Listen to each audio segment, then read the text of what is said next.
Norris window meeting tabir magpu ahan mamakada adongi host Liril Thongramna taramna ukchari. Ngasi Imphal da phone ki ba maruiba pauche sing da kari karamba maruiba headlines sing yauri bage habdu khana naina bagi damakta ekhoigi studio seleng sinduna laibiri ba khogi panelist expert asimyam damtang saktak chage mingoina panjarabada oja wangkemcha samjai chief editor kanglaipak ki meira oja bu ahan mamakada ekhoigi studio ki maiketi ki taramna ukchari oja oja ngasi gi analysis asi makha chatharak chunge mangoina ngasi gi headlines sing semtang pathuk chage Congress Party na India pumbada chathagadaba vote chor gadi chor rally Manipur su pangthokre miyam na yadabadagi vote piraktaba karishu kaide BJP na hura laga kabadi yaroi saptagiri MU da numit nini chathagadaba national seminar hodokre NH da free movement yahandabasi miyam gi hak matpani bimol Security force na chingdagi US na saba M16 rifle yauna khulai kayamarum fagat kre ojamasa ahan bada lakchaning base khogi Congress Party na India pumbada chathagadaba vote chor gadi chor rally Manipur da su pangthokre miyam na yadabadagi vote piraktaba karishu kaide BJP na hura laga kabadi yaroi saptagiri Congress Party na kafam thokpa mafam kayada BJP na vote hura laga kakhiba thodokki mayokta India pumbada vote chor gadi chor gi rally chathabani Miyam na yadabadagi vote piraktaba oirabadi karishu kaide adubu BJP na vote hura laga kabadi yaroi haina Odisha gi Lok Sabha gi MP oiba khaknatana All India Congress Committee gi Manipur in charge oriba Saptagiri Sankar Ulakana fongdokre oja hariba wafam sida oja karmaina yengba yai ai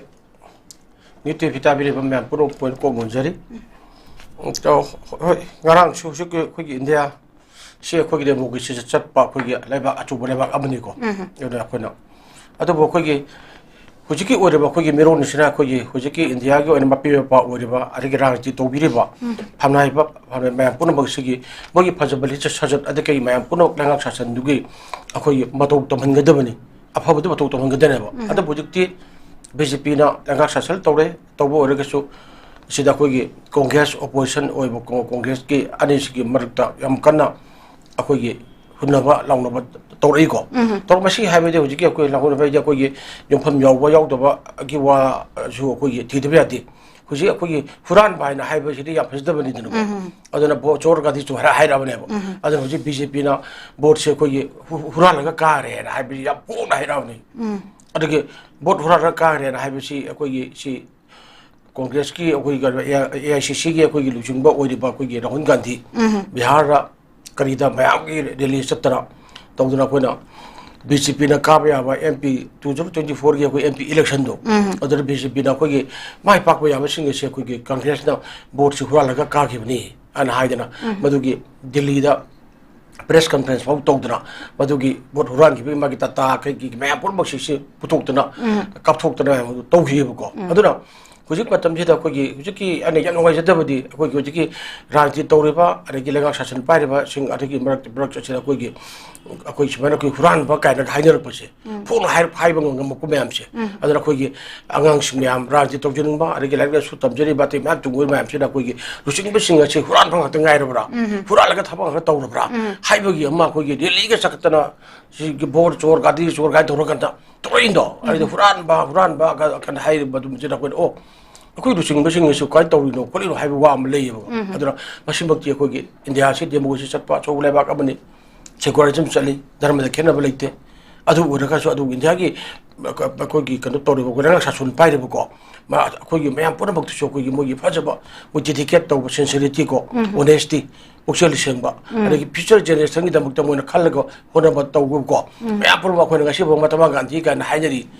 jati gi ma pa ne ko sumai da ko na haina hona ba ko apo thabak se ko gi to ni ade go ji ji ko gi ngarang ba so ko Manipur da yore ko Manipur da haibi gi beduni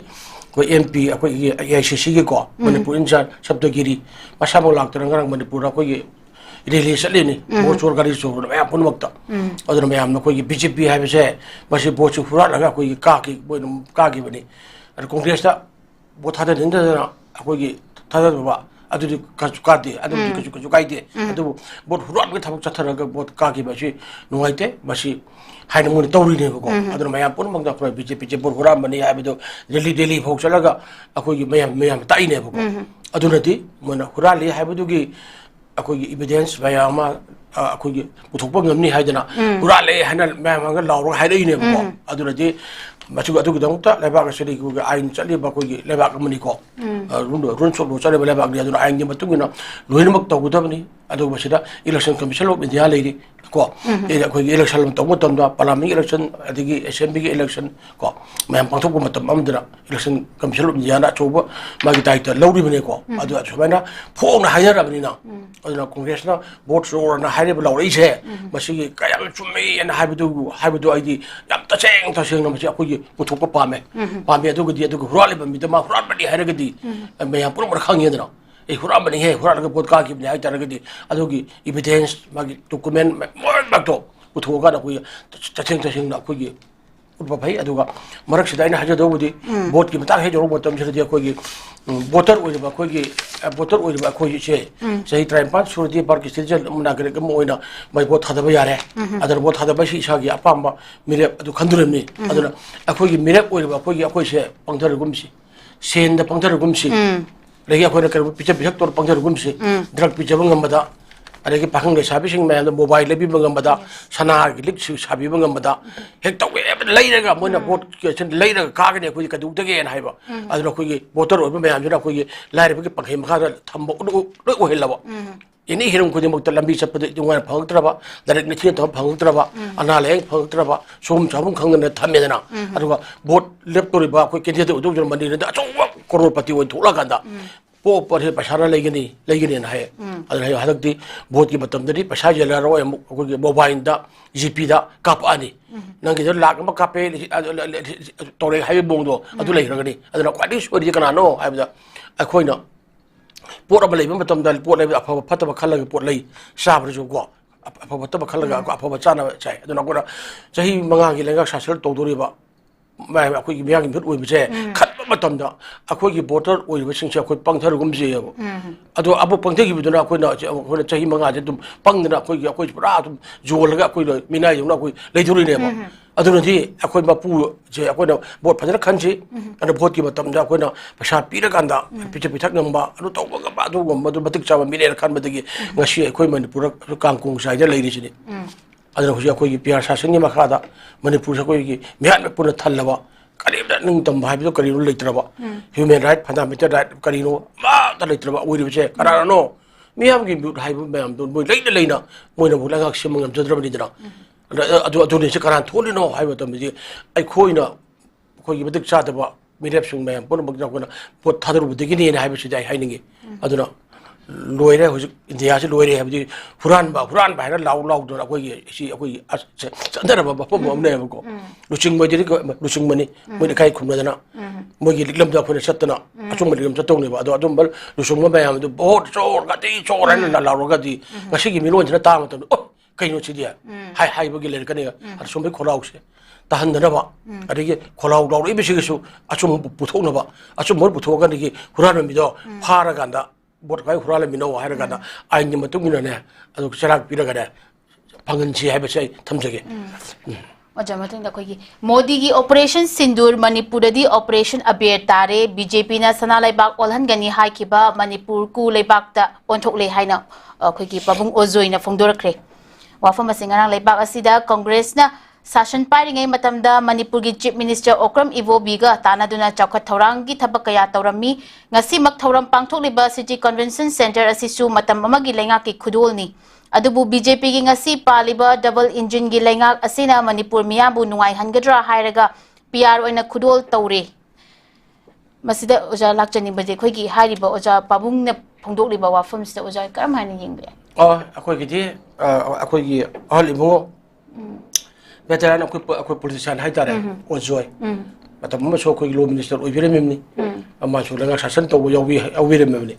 ꯑꯗꯨꯒ ꯃꯥꯅ ꯑꯩꯈꯣꯏꯒꯤ Rajdi have Chikarino, Lagak Sassan Karino, Hibasi, Yamula Kangmillion and Calico. Although Hari, Sumi had over the Kogi double engine like Delisu, of BJP Langak, the Akogi Center Chuko, Manipur, could be Bilangak Urimuni, Sapsana Limini. Ada macam mana tu so, aku hujan cukup dia kogi, si Mister Oidraba kogi, Oiram kogi, kogi Enbiren,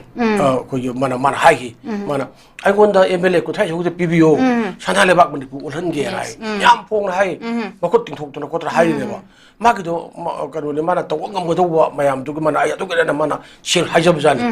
Aduh, kasi dia kogi mayam hai tu, sana lebak mandi pu Oidre, hujan ku lebak, kogi mandi pu oleh. Aduh, BJP ki double ending gila ngak lai nama ni Manipur aku hau kiba 2023 ki aku Mei ahum dagi hau rakan aku di Manipur aku irang kagu andi irang thok tu na mi sani humdra hena sigre mi kontrabu hena mang tibum kangdre jumli sing trai tu gaya bai thab dagi lelip kian dah maya puna bagu mi lising hum puni tu muki chang japam dong tu wadana thori jan siba laing mangam dana siba loi bak siba jaw tu lai re ri masa ge marab dam masida maring tam chachabang ngam dana lai subom no hum kangdra na labuk to lak kum lo ubangam dana adu badak to na lai re sikari gi no hai sikari gi no hai ai hai jam da mamangi akoi gi simission hai to ki wado le koi thabo pangthok piu hai ba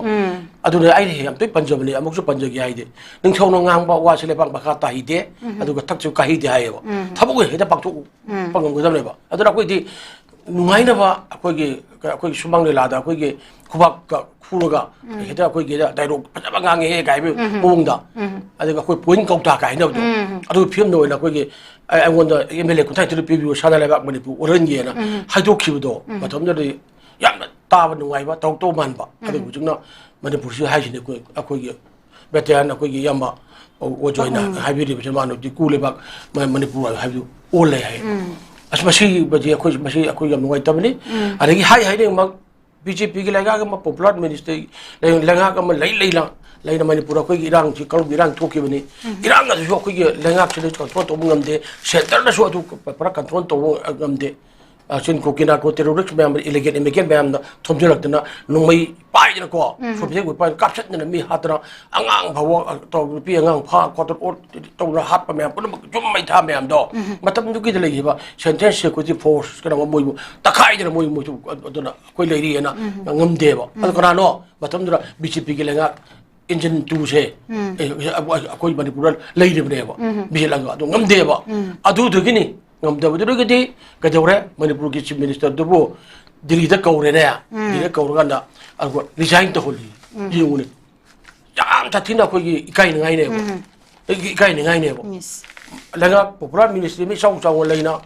tik tik tik lau lai na Manipur ko gi kalu ki rang se tholuk pa bi le pham chamung khang dra ba ku leba ko ula ba adu lenga tu su ngak se mangam dra ba adu ngak se adu ki asol gi engine makuk asol su Delhi de gi show ke Narendra Modi prime minister wa hat yeng bi dra ba kapta han yeng dra ba adu ke wi adu ga nam do chief minister to ar Delhi da kaur ga ma adu pana Manipur la ga na sida ko resign to hole adu ga PR ku don to wi adu ko ji assembly dim chapra de ni bita suspension to ga da ko ji Manipur ko lai ri sini ne ko ji su BJP ki marakta BJP da mogi MLA chap chana mogi anu bulang ang semang anu mogi da MLA masing churu lagi adu sep lengak semang amde BJP ki oiba legislature ki oiba luching mama kan mangam de Congress ki CLP ki luching ba khali adagi aku NPP ki mogi mangale ba khali ada NPP ko mogi khali luching kan mangami adu BJP ki oida di hujik mogi BJP ki lagi ba ki MLA ki oida na BJP ko legislature party ki luching mama kan mangam de ba adu luching mama kan mangam dra gadi kamai to lengak semani adu na mase BJP ki manung da adu pate mot mana da ba amak ko wakan mana da ba mogi phamuna ba aso pamba apam tana bom lai re adu ne ngasi moina Manipur mai sakra to war mayam prom wale ba moi laina anu wal lengak semangam da ba adagi la na ko na haubani irang chikana to mo to no ka hai bangam da na lai ri sing je wai gi pang dra ba mare ba wai gi lu si da ba pang da ba ko gi adu ni hai ba se ko gi taseng tak chara ne ba adu na di miyam na khanga da ni kabang tong na mo da ako na vote piru bono mo ko tong na ko MLA mi na thagalu no mo gi mamang na tra ko na chi ire ba mo ne Pursi da ko na lamja sara o jana ko gi pidat patat po o jana ko na lai mayama ꯆꯠꯄ ꯍꯣꯡꯉꯝꯗꯅ ꯂꯩꯔꯤꯕ ꯀꯩꯒꯤꯅꯣ ꯍꯥꯏꯕ ꯈꯪꯉꯤ ꯑꯗꯨꯅꯅꯦ ꯑꯩꯈꯣꯏ ꯉꯁꯥꯏꯒꯤ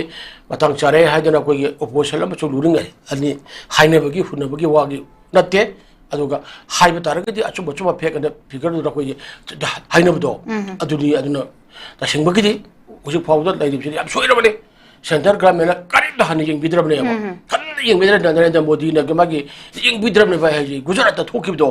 ꯒꯨꯖꯔꯥꯠꯇ ꯊꯣꯛꯄꯗ ꯑꯩꯈꯣꯏ ꯀꯥꯡꯂꯨꯞꯀꯤ ꯏꯔꯥꯡ ꯍꯤꯟꯗꯨꯒ ꯃꯨꯁꯂꯤꯝꯒ ꯑꯆꯧꯕ ꯔꯥꯎꯟ ꯑꯃ ꯊꯣꯛꯈꯤꯕ ꯃꯇꯝꯗꯣ ꯅꯨꯃꯤꯠ 4ꯅꯤꯗ ꯂꯣꯏꯁꯤꯜꯂꯦꯕ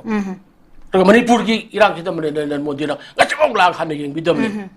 ꯑꯩꯅ ꯍꯟꯅ ꯍꯥꯏꯕꯗꯨꯅꯤ ꯍꯟꯅ ꯍꯥꯏꯕꯅꯦꯕ ꯑꯗꯨ ꯃꯇꯝꯗꯨꯒꯤ ꯆꯤꯐ ꯃꯤꯅꯤꯁꯇꯔ ꯕꯤꯔꯦꯟꯅ ꯅꯔꯦꯟꯗ꯭ꯔ ꯃꯣꯗꯤꯁꯦ ꯀꯌꯥꯝ ꯅꯨꯡꯁꯤꯒꯦꯅ ꯍꯥꯏꯕ ꯃꯥꯅ ꯃꯦꯔꯥ ꯕꯥꯞ ꯃꯦꯔꯥ ꯃꯥꯅ ꯍꯥꯏꯔꯤꯅꯤ ꯃꯥꯅ ꯑꯩꯒꯤ ꯏꯃꯥꯅꯤ ꯑꯩꯒꯤ ꯏꯄꯥꯅꯤ ꯍꯥꯏꯅꯕ ꯑꯗꯨꯒꯨꯝꯕ ꯃꯃꯥ ꯃꯄꯥ ꯅꯔꯦꯟꯗ꯭ꯔ ꯃꯣꯗꯤꯗꯨꯅꯀꯣ ꯃꯅꯤꯄꯨꯔ ꯀꯥꯡꯈꯣꯡ ꯆꯥꯏꯔꯕ ꯃꯇꯝꯁꯤꯗ ꯉꯁꯤꯐꯥꯎꯕ ꯂꯥꯛꯑꯒ ꯋꯥꯍꯩ ꯑꯃ ꯐꯥꯎꯕ ꯍꯥꯏꯔ ꯂꯣꯏꯁꯤꯟꯕ ꯍꯣꯠꯅ ꯑꯗꯨꯅꯗꯤ ꯚꯥꯔꯠ ꯂꯩꯉꯥꯛꯅ ꯑꯩꯈꯣꯏ ꯃꯅꯤꯄꯨꯔꯗ ꯃꯤꯠꯌꯦꯡꯁꯦ ꯀꯔꯝꯕ ꯃꯤꯠꯌꯦꯡꯅꯣ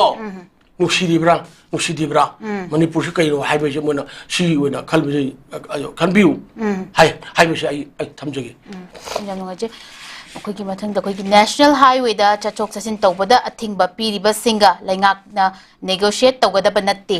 ꯅꯦꯁꯅꯦꯜ ꯍꯥꯏꯋꯦ ꯆꯠꯊꯣꯛ ꯆꯠꯁꯤꯟ ꯇꯧꯕꯗ ꯑꯊꯤꯡꯕ ꯄꯤꯕ ꯍꯥꯏꯕꯁꯤ ꯀꯣꯟꯁꯇꯤꯇ꯭ꯌꯨꯁꯟꯅ ꯄꯤꯔꯤꯕ ꯐ꯭रीडम ꯑꯣꯐ ꯃꯨꯚꯃꯦꯟꯠ ꯈꯣꯡꯒꯥꯎꯅꯕꯅꯤ ꯑꯊꯤꯡꯕ ꯄꯤꯔꯤꯕꯁꯤꯡꯗ ꯏꯟꯗꯤꯌꯥ ꯂꯩꯉꯥꯛꯅ ꯋꯥꯔꯤ ꯁꯥꯅꯗꯨꯅ ꯍꯥꯏꯖꯕꯒꯤ ꯃꯊꯧ ꯇꯥꯗꯦ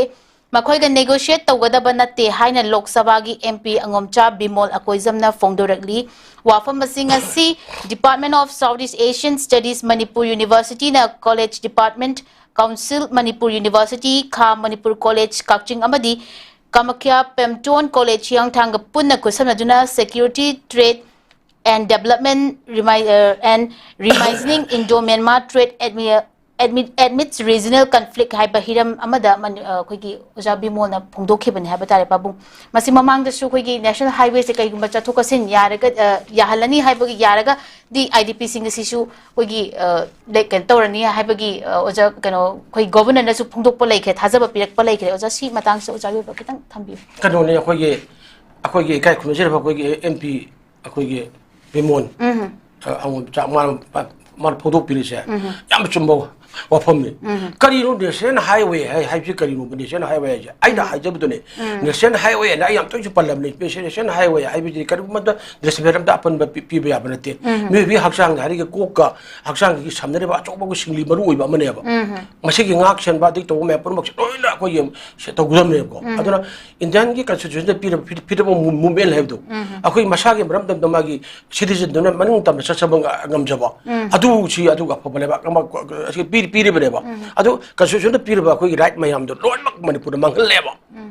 adu ji masiri khoi gi indian gi constitution ji khoi gi manipur gi parja sing mai ji khoi saruk thumdraba sanadra mafam oire hai bachi mo india ga mena taksiri ne ba hoi kari gi dam nation highway sira khoi gi nation highway ji lifeline ni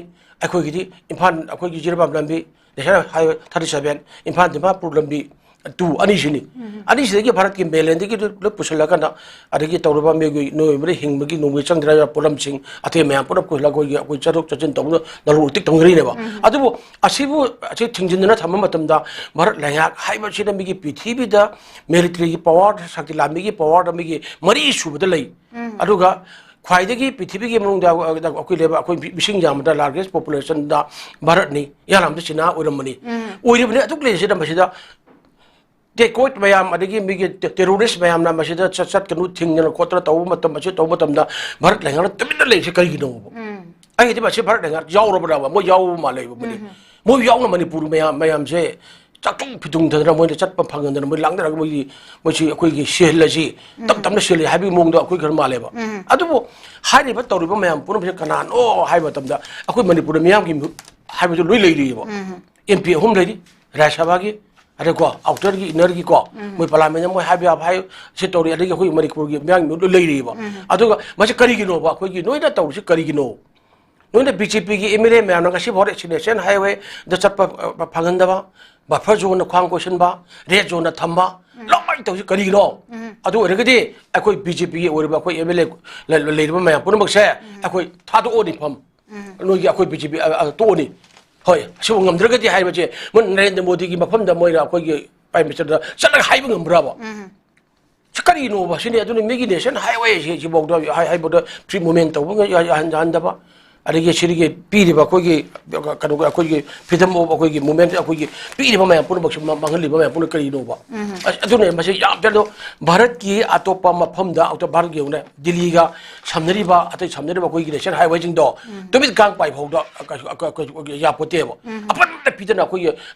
day night पुनः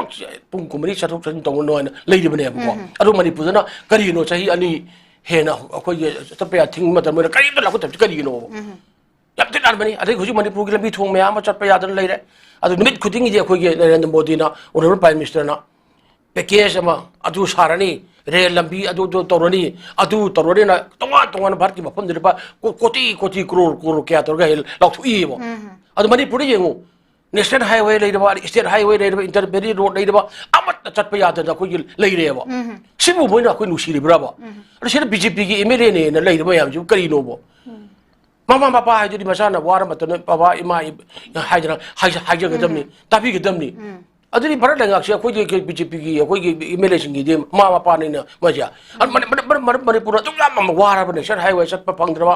अरे मसागी लमसिरब चटप गमदना लेरबा चोम नम गज करीद Moina हाइगमदना लेरि करीगिनोबो असिना मोय MLA ने गाना मोय सिर कुता पाजमान तोतना सातिन तुप्तना मोयना ज थुरुक्ति मोय ममा इकाई जरबाबो इकाई ख खंबियो एमएलए मो मेंग मेंबो ओरगदी लो मेकर ओरगदी थबक तोबियो गसी बहुत नरेंद्र मोदी की मफन मदा अचुमदा मनपुर कनो अन हाइबो गमदम च करीगिनोबो मनपुर कंद तारगदी अखोई बीजेपी लोन अखोई तोकनी अखोई म्याम अखोई नोई बीजेपी की वारा इरे पाक मनपुर नुंसी अखोई लाइव खरबा अहल मन अथोब मैम पुनमगदना सगोंदना को थांगदना तेंदना अखोई ngaambi अखोई मैम से इंडिया दे हाना अखोई मनिंग तंबा हाना फंगिबनी अखोई ma'am constitution same चनबा हालिबनी 33 80 अनोराले parking Madgi अखोई लाइबगनी अदु नोइना अखोई बु तौरु नोइना अखोई बु पुरा अखोई मिनाइना थांग थमी करिगिनो हाइबरा हाइबंगम जदेबा अदु याम तोना लेबंगा पुरे तौबिगनु अदुना होजिकी अखोई एमपी बिमोन ओनेबन नहा ओइना कांग्रेस की को याना पार्लियामेंट दा कोई नुंगाई न मतम अमदा खोना एमपी ओइना पार्लियामेंट की को थाखि मतमदा बैक बेंचर मनिंग थंगबा फाना फंबा पारा फागदबा छात्र दौना करीब हाइदना क्वेश्चन रेज तौदना वहंग पाकुम तौदे मनपुर पुथोक्तेना कोना साउगिबा पेंदबा याम यावेबा अदुबु ngasiदी अखोई पार्लियामेंट दा अखोई करी अखोई यदक तौदा अखोई बिमोन को फजना अखोई उनरबन ngang खोतरा हंगदरा तौतोरे नुंगाई अखोई अदुना दाचो अखोई राज्यसभा की एमपी अखोई निंग थोर सेम सना जाउबा माउचो अखोई batang जाना अखोई अदुम रेस तौदरा खोन तौरई नुंगाई को अदुमाइना अखोई सुमाइना अखोई मागी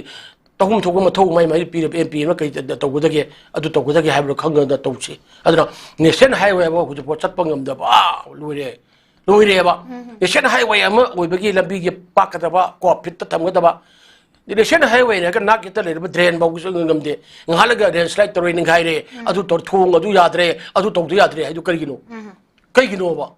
कि मोइना से कनो है यूरोपियन ताब हन हाइगिनो मिजे इफा जिने बाम लंबी से यूरोपियन ताब हन्ने अतमदना बोगी मको बीजेपी अखोई चीफ मिनिस्टर के मोइना यूरोपियन ताब हन्ने येंगुदरा मकु थोंग अखोई सारेना अदु तोरेना हाइरेबा अदु हुजि फोर नेशनल हाईवे चटप ngमदे नेरा ताना सिक्योरिटी ना ड्रिन तौरगा परेंग लेगा सिक्योरिटी याउदरा चटप ngमदे करिनो बि सिक्योरिटी ना ngak तरगदी गाड़ी चटप ngमदे हाजि लोइरबनी पुरा लोइरबनी मिसि हुरान मना अदे टेररिस्ट ना खुलिंगदना लेरे मिशन प्रजा से हिंगमरिंग याद्रे नोमी सिंगदोना मसन पोर गन कचरदा लोइना लेरे हाइबि इंडिया का बिन मना कों तारे उरे खंगे मणिपुर लंगा लोइ खंगे बा अदु सिक्योरिटी याउददी अखोई की चटप याद्रे हाइरे अदे सिक्योरिटी लेतबदगी पंदना गाड़ी चाम चनी लाद लेरे सिक्योरिटी थाबि रोड हाइ अदगी डाइवर्शन वारेबा पताई खुबाउ हापतनेबा अखोई चाइ थाइ पुलेबा डाइवर तुमदरग मोइननि ना को पुछले मैम डाइवर क्यारो सिगबा इंटरव्यूदना फारगदे सम तारग तौरबा गाड़ी तैयार कापसनदना नुमै कापसनदना क्या अहिंग क्या लंबी द मोइनेटर लेरे जा मोइसी की अखोई अवाब अखोई उबिब्राबा अदु कनाई ममांगदरो नरेंद्र मोदी की ममांगदा उनर प्राइम मिनिस्टर की ममांग मागी लेगा शासन बतम सिदनी मणिपुर की बीजेपी की डबल इंजन की रागतरी लोइरे जी मियाम लाकनदबा सरकार सेम तारे मियाम लाकनदबा मणिपुर से अखोई की टेररिस्ट ने थुगाई हनबा जुम मई थानबा अरगी अखोई पीबा अंगांगा से हेता नुपाक हाइतलगा हाटगी कंगसगी दमान हालागंदा नुपी अंगांगा से अखोई की तौदर इजप टेंशन न तौर अदुमबा लेबा अब ओहन हितम तोरा अखोइना बहुत पिरुरिरबा 시 yam lali adunani akogi MP oramna akogi MP bimol ko tokbiu mayam haiba juni akogi laira su phaiba ko mare bak mane punu siba si lab I tong mayam punu bak si imale bak dang tani ai hingi he imale bang le khata ba tam du kai hing du kai le du no ba imale bang le khata da jing na bi kutum chala gi kai tong na ko no wai na citizen lamani ana hing du no ba ada BT ke je ta thanga je je ne da pona pa ba che de moi ba pok lak ko min matam de lai kat le ba ada moi gi mare bak ning ba nuksi ba ka thok pa jodi ba thok tam je gi ha bi kana ma ta ko jaw bro ba Sini aku ini mayam, aduh role of the civil society ki mayam, aku mayam jo, amat tu pujian mengam dah dana. Aduh sisi itu kai civil society mayam je kai role lagu deke hai sulai. Aduh civil society mayam mari bang mayam lai na. Aku ini mari aku ini MLA kujo kerana, Narendra Modi dah wab dah hai ngam dah dana. Nation hai wajib pengam dah cina. Kari no amat tu boleh hai pengam dah lai ya ba. Noi kari kau, aku ini mayam ki muda tro. Noi thok pun role low. Noi dah kun pun pilih tro. Hai di Ani semua jual itu lagu orang tahu tu na. Aku tahu apa. Ani semua jual itu orang tahu apa. Adu nanti. Semua adu ni. Adu nak kau ini. Khusus ada freedom of movement kau. Bagi konstitusi ni freedom yang pun waktu aku saruk tunggal law. Adu aku ini boleh. Ini tu Punjab tu. Opal je. Lama tu fazil laga na. Konstitusi atau je apa tampi ke do. Aku ini mili ni. Barat ki aku currency pasado scenery. Kau barat ki kerana konstitusi cali law cali. Lu jali mana aku lewat mana itu cici jali apa? I card ke passport ke pai di, bari ke Aadhaar card pai di. Lu tahu dia apa kau? Si kerino aja jana kan mana aku saya bande matram kana nation athem kaji aku memang aku lejali lah. Baca hukum ki piran makada aku piran kulum ni lejali ni apa? Ada kari gino aku tu kan dari yang biar kada nation highway beram dah bau cat pengam dah na. Lagi bukan Manipur thok pa lan cahi ani makai fajil terus cebok dah. Kari tak jing bingung dah lebih kerino apa? Ada jam cumde, ada nak kau je, miang ki mut harga, miang mut tare, ada nak kau jo MP, ko, outer ki, inner ki, rasa bagi. Noi nak parlimen befel laku betul tu, betul betul. Mayang dah. Awak mesti tahu memang putuk terkutuk lagu betul kan kau je. Noi tahan kita ni. Ada board suara lagu dengan mi, gadi suara lagu dengan mi. Atau kau Manipur ki cerita lagi depan mana yang bitre Manipur de bitre tahu bire tahu re aku nama aku loi lam thambire na hai betul dia aku ngam de si lau ngam de ba si lau ngam de vote ki de vote chor na aku la dor kane ba alu kasi BJP na aku lang na aku BJP lega kira aku lang na lagi depan sing tahu kai mo tak ta na separate administration form of union territory kari gino imai pa aku bayam atau bayam thambire mina tro jamani hai Manipur naga ki hai lam laite Bagai yang hebat lam lete, cookie yang hebat lam lete, bagai panggil yang hebat lam lete. Pun aku lagi aku makan aku lagi mana ni. Aku ini usir pun macam tu. Ini jenis paper macam aku lagi negara ni. Pun sini mereka kak tugai mereka aigi lam ni. Tahu hebat kari kiji tahu ni. Jika ada usir macam ni, baru lagi ana. Pun aku ibu nampak na amaga kana amaga saunan amaga tahu lagi na. Musa tu gila sana berada. Hai bersih.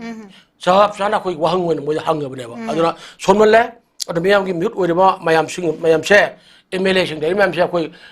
parah tu tambisi mayam na. Sebab saya ji mayam lucung becing ali ima koi mayam pun julai tindo hai jadi dari pak berpuluh kalu hai bisi. Nui lagi dari pak berpuluh kalu nu kan mengam dari jana. Adu gak cuma cakap bosi aku tak dia aku mau bosi parah apa tu tambisi. Adu nak terangkat tiga mau ki pigau dah nafsi dapat rumah nol aku saya hapsin bagi film lagi betul lagi. Yara roy.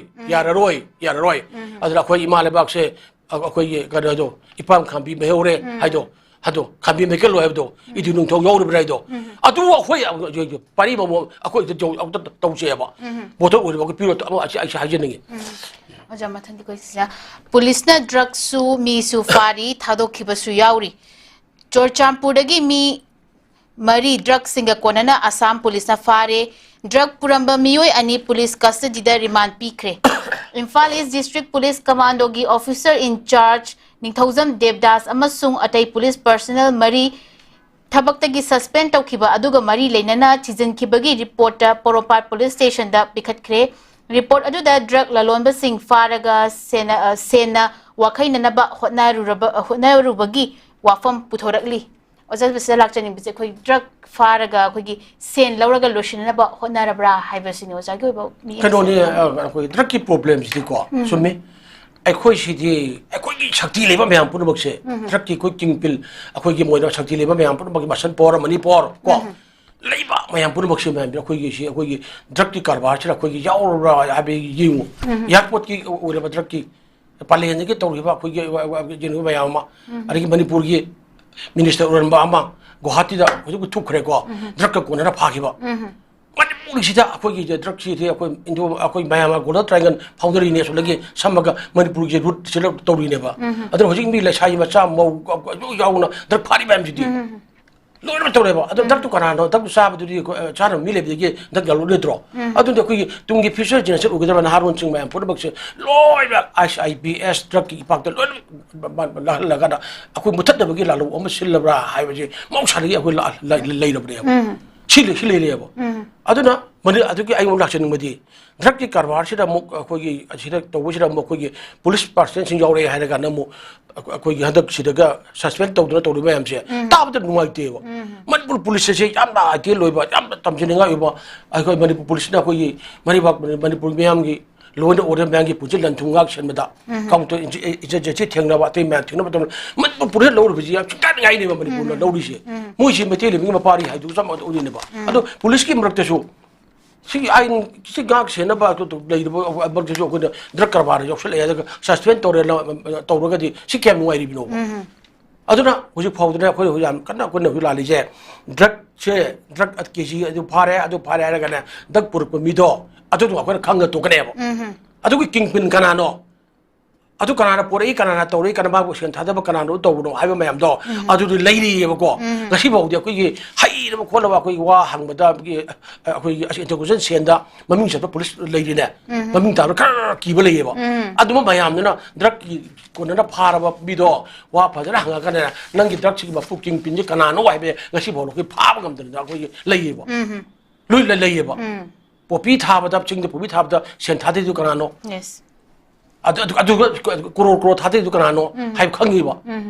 I think MLA, I'm not a quick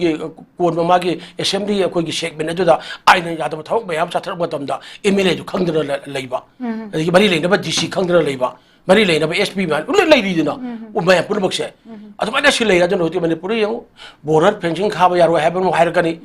If I'm not under Yaro, have a hierarchy, Borat, pension card of the gay, Lord should illegate immigrant mamma, Tumjulakana, Manipura, Kogi, Kampuk Pida, Chusan Pura, Chantin, the Keda, Kulmam, Henga Tray, Missing Hengal A, Adu Jum Tore, has a lady. Don't know what Tabak when by Unsalagana, a sheep holder, when a Tawum to the lady. I know I be, but a Matamulag by the singer do now. Hey, she would she the horror and Mengena. Si tawagin na haya, tapos ka ba di masak to, tapos ka ba di tawagin di. Sahi mga do, hawan iba, muy na koropati, ha, mantim din na do hiwa, muy nuway hiwa. Mari bang na nung sum makukut ka nga di sa pa yang taba. Yung muna ako yung ubus. Si swara lagi ba. Aduna ako yung drug police ka ako yung na ako suspend to pa habsi lol sa palibag na hada tawag isi pa ye. Aso wo iyo sang yo general bagay lo ko to rise ay koirum jari hay ay ningi si ako to budam ni aduna yare ko sibana ko ara mathab ki de ko to bida ba aluga drug sigi ko gi pusale ba me pon bag sigi drug aso bona lon ba sida ko as ba sigi aso gi adugi king pill do kanano hay do to puthop gam no hone biyo adu ere gadi ba se ko gi drug dalon bi thabu ko ju kalab level pa kadeba ba sida kai tai hay da malem sigi miyam ade ko Manipur gi angang sing miyam pon bag sida loin bak drug chadra edik ko mang duri ni ko hay bi se ko mayam jam tong khangsi sarhiti mizoram su ju kangkong sai da drug ta ako som gi to ra sona kan thai da chak gi bo pare na yo angang pi ma sa mi gi sai kun ni thoi kurum de chuba adu ba ge ko ko drug pu ba jaw re wy ge pare ko le hay re ba adu ar ma mi de chak ta ri ko to duri no ba adu basi sumde adu basi watang da su ai na hajaning badi drug phabi ba khole ba mayang bare bare ba ko gi ba ek NDPS ko ana gi ek bakhar da dik to ma to batam da phabi ri su da ko king pill do kanano ma ge lord to ko gi adu kanano ha thi duk pa adu thirok ti ko de suklep le po chuma le po amadra pham chok huru lai le raga telephone da ka da mana chen thadra kana amadra he lopal sing kun pi ko thak dang si pu go si la to ko har la to ko phare karan pori no ka yona do wa hang ba do ai di choi re bo nan mana rupa crore dugi crore manga dugi adon na traga rupa lakh tra dugi drug to so pa chalai bra mangonda ꯄꯣꯔꯛꯏ ꯃꯤꯗꯨꯅ ꯃꯥꯒꯤ ꯏꯃꯨꯡ ꯀꯩꯅꯣ ꯃꯥꯒꯤ earning ꯀꯩꯅꯣ ꯊꯤꯔꯦ ꯃꯥ ꯉꯝꯗ꯭ꯔꯦ ꯑꯗꯨꯗꯤ ꯅꯪꯒꯤ ꯀ꯭ꯔꯣꯔ ꯃꯉꯥ ꯑꯗꯒꯤ ꯂꯨꯄꯥ ꯂꯥꯛ ꯃꯌꯥꯝꯗꯨꯗꯤ ꯀꯅꯥꯅ ꯐꯟꯗꯤꯡ ꯇꯧꯔꯛꯏ ꯍꯥꯏꯕꯗꯨꯗꯤ ꯑꯃ ꯂꯩꯔꯣꯏꯗ꯭ꯔꯕ ꯑꯗꯨꯐꯥꯎ ꯊꯤꯗꯣꯛꯄ ꯉꯝꯗꯦꯗꯅ ꯑꯩꯈꯣꯏ ꯁꯤꯁꯨ ꯂꯩꯌꯦꯕ ꯑꯗꯨꯅ ꯁꯤꯒꯤ ꯃꯅꯨꯡꯗ ꯂꯩꯕꯤꯔꯤꯕ ꯃꯔꯤ ꯂꯩꯔꯤꯕꯁꯤꯡꯁꯨ ꯄꯨꯛꯆꯦꯜ ꯁꯦꯡꯅ ꯊꯕꯛ ꯇꯧꯕꯤꯌꯨ ꯑꯔꯥꯟꯕ ꯃꯤꯗꯤ ꯑꯩꯈꯣꯏꯒꯤ ꯂꯥꯜꯂꯦ ꯍꯥꯏꯕꯗꯣ ꯑꯩꯅ ꯇꯥꯛꯁꯤ ꯑꯗꯨꯒ ꯑꯩꯒꯤ ꯃꯇꯨꯡꯗ ꯆꯩꯔꯥꯛ ꯄꯤꯁꯤ ꯑꯗꯨꯅ ꯇꯨꯡꯒꯤ ꯖꯦꯅꯦꯔꯦꯁꯟꯁꯤ ꯑꯩꯈꯣꯏ ꯃꯨꯠꯄ ꯇꯥꯔꯦ ꯍꯥꯏꯕꯁꯤ ꯑꯩ ꯊꯝꯖꯒꯦ ꯑꯩꯈꯣꯏ ꯑꯔꯣꯏꯕꯗ ꯁꯦꯀ꯭ꯌꯨꯔꯤꯇꯤ ꯐꯣꯔꯁꯅ ꯆꯤꯡꯗꯒꯤ ꯌꯨꯑꯦꯁꯅ ꯁꯥꯕ M16 ꯔꯥꯏꯐꯜ ꯌꯥꯎꯅ ꯈꯨꯠꯂꯥꯏ ꯀꯌꯥꯃꯔꯨꯝ ꯐꯥꯒꯠꯈ꯭ꯔꯦ ꯆꯤꯡꯒꯤ ꯗꯤꯁꯇ꯭ꯔꯤꯛ ꯑꯃ ꯑꯣꯏꯔꯤꯕ ꯀꯥꯡꯄꯣꯛꯄꯤꯒꯤ ꯃꯅꯨꯡ ꯆꯟꯅ ꯃꯥꯎꯍꯤꯡ ꯑꯃꯁꯨꯡ ꯆꯪꯒꯩꯕꯨꯡ ꯈꯨꯜꯒꯤ ꯎꯃꯪꯗꯒꯤ ꯁꯦꯀ꯭ꯌꯨꯔꯤꯇꯤ ꯐꯣꯔꯁꯅ ꯊꯤꯕ ꯍꯨꯝꯕꯒꯤ ꯊꯕꯛ ꯆꯠꯊꯕꯗ ꯌꯨꯑꯦꯁꯅ ꯁꯥꯕ M16 ꯔꯥꯏꯐꯜ ꯌꯥꯎꯅ ꯈꯨꯠꯁꯨ ꯈꯨꯠꯂꯥꯏ ꯀꯌꯥꯃꯔꯨꯝ ꯐꯥꯒꯠꯈ꯭ꯔꯦ ꯑꯣꯖꯥ ꯃꯆꯥ ꯂꯥꯛꯆꯅꯤꯡꯕꯗꯤ ꯑꯩꯈꯣꯏꯒꯤ ꯁꯦꯀ꯭ꯌꯨꯔꯤꯇꯤ ꯐꯣꯔꯁꯅ ꯐꯥꯎ ꯁꯤꯖꯤꯟꯅꯗꯕ ꯍꯥꯏꯕ ꯇꯥꯔꯦꯀꯣ ꯑꯣꯖꯥ ꯃꯁꯤꯒꯤ ꯑꯩꯈꯣꯏꯒꯤ ꯁꯣꯐꯤꯁꯇꯤꯀꯦꯇꯦꯗ ꯑꯣꯏꯕ ꯋꯦꯄꯟꯁꯤꯡ ꯑꯁꯤ ꯑꯩꯈꯣꯏꯒꯤ ꯆꯤꯡꯗꯒꯤ ꯑꯁꯤ ꯀꯃꯥꯏꯅ ꯑꯣꯖꯥ ꯈꯛꯇ ꯊꯝꯕꯤꯅꯤꯡꯉꯤ ꯑꯣꯖꯥꯁꯦ ꯌꯦꯡꯉꯨꯅꯦ ꯑꯩꯈꯣꯏꯒꯤ ꯂꯩꯕꯥꯛꯁꯤ ꯔꯨꯜꯁꯨ ꯂꯣ ꯆꯠꯂꯦꯕ ꯑꯩꯈꯣꯏꯒꯤ ꯂꯩꯕꯥꯛ ꯑꯃꯅꯤꯀꯣ ꯑꯗꯨ ꯉꯥꯛ ꯁꯦꯟꯅꯕ ꯃꯈꯟ ꯃꯈꯟꯒꯤ ꯑꯩꯈꯣꯏ ꯁꯦꯀ꯭ꯌꯨꯔꯤꯇꯤ ꯐꯣꯔꯁ ꯑꯗꯒꯤ ꯂꯣꯏ ꯂꯩꯔꯤꯀꯣ ꯃꯅꯤꯄꯨꯔ ꯄꯨꯂꯤꯁ ꯑꯗꯒꯤ ꯄꯦꯔꯥꯃꯤꯂꯤꯇꯔꯤ ꯐꯣꯔꯁ ꯑꯗꯨ ꯐꯣꯔꯁ ꯀꯣ ꯂꯣꯏꯅ ꯑꯩꯈꯣꯏ ꯂꯩꯔꯤꯅꯦꯕ ꯃꯅꯤꯄꯨꯔꯁꯨ ꯂꯩꯔꯤꯕ ꯃꯅꯤꯄꯨꯔꯁꯤꯗ ꯑꯩꯈꯣꯏꯒꯤ ꯃꯅꯤꯄꯨꯔꯁꯨ ꯃꯤꯒꯤ ꯑꯥꯔꯃꯤꯗꯕ ꯏꯟꯗꯤꯌꯥ ꯀꯩꯀꯩ ꯃꯅ ꯄꯥꯏꯗꯕ ꯑꯩꯈꯣꯏꯒꯤ ꯁꯣꯐꯤꯁꯇꯤꯛ ꯋꯤꯄꯟ ꯃꯌꯥꯝꯗꯨ ꯑꯦꯁꯅ ꯁꯥꯕ M16 ꯑꯗꯨ ꯐꯤꯜꯝꯒꯤ ꯍꯥꯏꯕꯁꯤ ꯑꯁꯤ ꯀꯣꯝꯕꯤꯡ ꯑꯣꯄꯔꯦꯁꯟ ꯁꯔꯆ ꯑꯣꯄꯔꯦꯁꯟ ꯇꯧꯗ ꯐꯥꯔꯛꯑꯕꯅꯤꯅꯀꯣ ꯑꯗꯨꯗꯤ ꯃꯅꯤꯄꯨꯔ ꯑꯁꯨꯝꯕ ꯈꯨꯠꯂꯥꯏ ꯃꯌꯥꯝꯁꯦ ꯌꯥꯝ ꯂꯥꯏꯅ ꯄꯨꯁꯤꯜꯂꯀꯥꯟꯗ ꯑꯩꯈꯣꯏꯒꯤ ꯇꯦꯔꯣꯔꯤꯁꯁꯤꯡꯒꯤ ꯃꯈꯨꯠꯇ ꯇꯥꯍꯜꯂꯀꯥꯟꯗ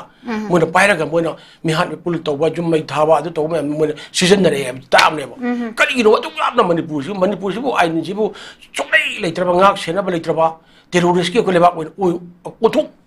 ꯄꯤꯔꯕ꯭ꯔꯥ ꯄꯤꯔꯛꯑꯦ ꯍꯥꯏꯕꯒꯤ ꯇꯥꯔꯦꯕ ꯏꯪꯂꯤꯁꯅ ꯁꯥꯕ M16 ꯑꯗꯨꯕꯨ ꯃꯗꯨꯁꯨ ꯀꯩꯅꯣꯝꯅ ꯑꯉꯥꯡ ꯄꯥꯈꯪ ꯃꯆꯥ ꯑꯃ ꯄꯥꯏꯔꯝꯃꯣ ꯃꯤꯅ ꯇꯦꯔꯣꯔꯤꯁꯅ ꯄꯥꯏ ꯂꯩꯔꯝꯃꯣ ꯇꯣꯞ ꯑꯗꯒꯤ ꯇꯧꯔꯤꯕ ꯑꯗꯒꯤ ꯃꯤꯁꯥꯏꯟ ꯂꯣꯀꯦꯠ ꯃꯤꯁꯥꯏꯟ ꯀꯥꯞꯁꯤꯜꯂꯛꯇ ꯃꯣꯏꯔꯥꯡ ꯀꯥꯞꯄꯛꯏꯗꯨꯗꯤ ꯗ꯭ꯔꯣꯟ ꯕꯣꯝꯕꯤꯡ ꯇꯧꯔꯛꯏꯗꯨꯗꯤ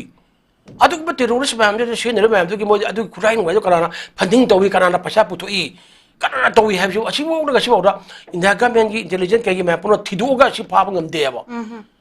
ꯀꯌꯥꯝ ꯁꯣꯠꯇ꯭ꯔꯒ ꯌꯦꯡꯉꯨꯕ ꯑꯩꯈꯣꯏ ꯌꯦꯡꯉꯦꯕ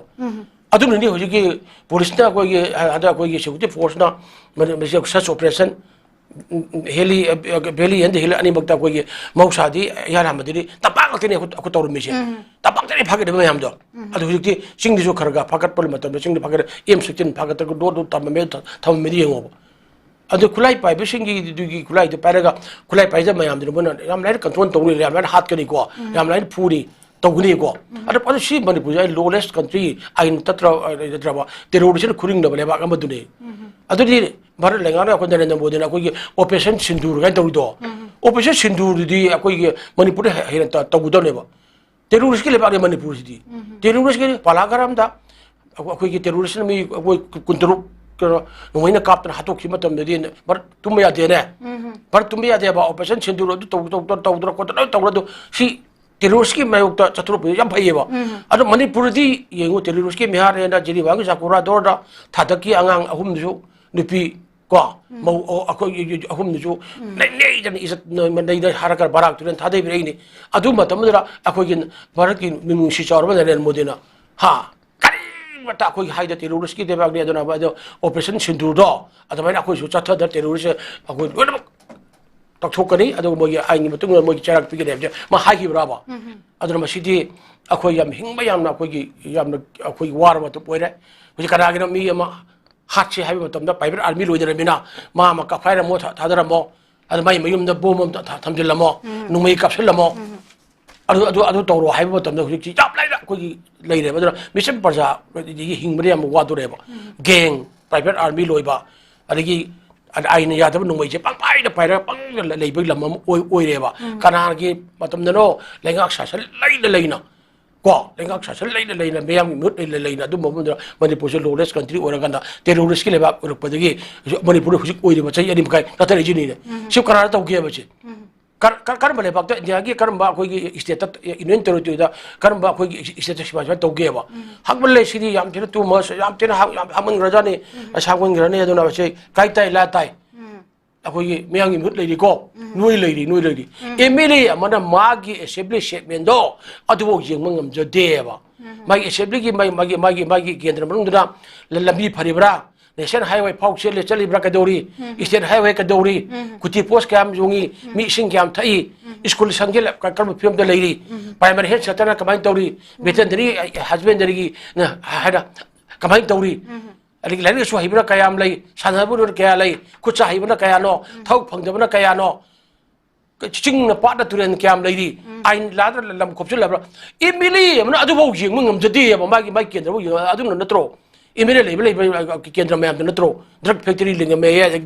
अदगी कोई पोपी थारे चिंग हाइरगा अदु तोरमे मैम से मुनि यिंग ngमजदि बा का ताई ला ताई हाबिने मेयांगी मुत लेबे मुई ममांगदनि लोय तोरिबा ड्रग पुरैबा लोरैबा नुमै एम सक्सिन पाइरिबा कोरमै पुनबक्से अदर मणिपुर से लोरेस्ट कंट्री अमद ओइरबा ने हाइबचे अदुन ताई हाबो आइना हाइब्रतेको film जुननेबो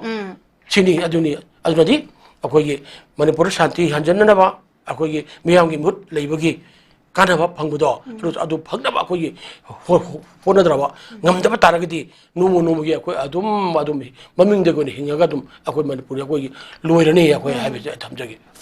Yama नुंगाइजे ओजाना ngasi achinba kaya kaithokpiduna akhoi North Window gi studio da lengsion biraktuna akhoi morning and news analysis mi akhoi saruk yabibagi damakta ojabu amuka sohana thagachari loina na ngasi akhoi morning analysis sandukchari ba matang asida loshinjare mi eng tabikhiba pumna mapu amuka sohana khoramjari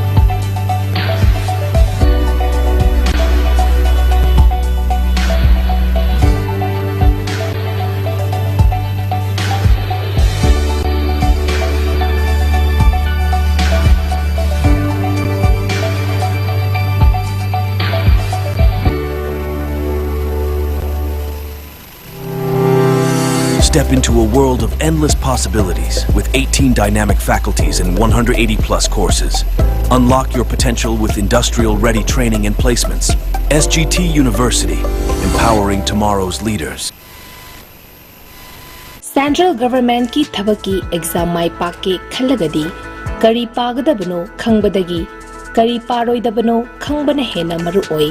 Russell Coaching Institute Mayang Imphal SSC Defense Samadi Banking Exam Singi Tha Taruki Boarding Course Hauzaragani Mafamasida Boarding the Laiba Satro Kudingmak Thavaki Exam Singda Written da 100% Success Oiri Mafamasida Sakdaraba Retired Navy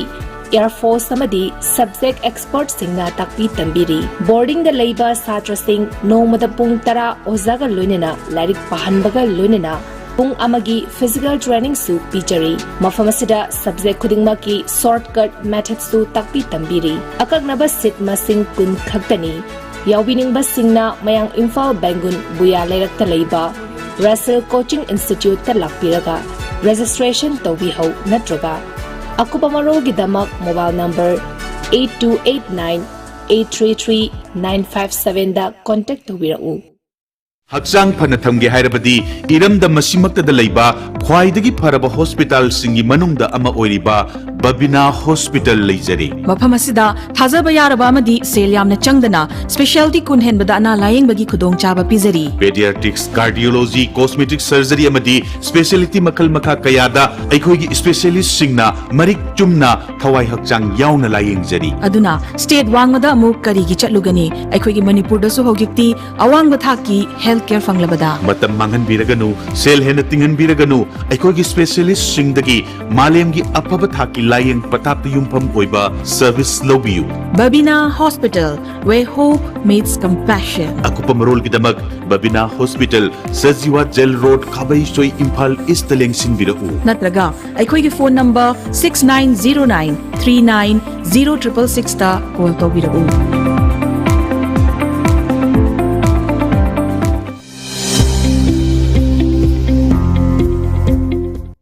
Welcome to Uttaranchal University.